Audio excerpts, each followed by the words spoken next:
Welcome to Dig Safely New York, the link between you and underground utility companies.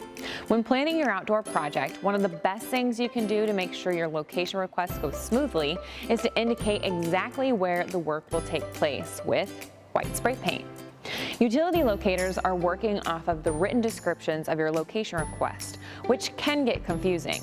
Marking your project area in white visually grabs the locator's attention by drawing them in to your precise work location. Not only are you drawing locator attention, you're also minimizing the total work the locator is required to do. Locators are required to mark out any public utilities within 15 feet of your specified area. Without pre-marking, you are indicating that the whole property is your work area. It can take a locator several hours to mark out a large property. By pre-marking, you can avoid unnecessary markings and ensure the locator only marks utilities within the 15 feet of where your project is actually taking place. If you have any questions, you can reach out to your local field representative, visit our YouTube channel, and subscribe for more homeowner tips.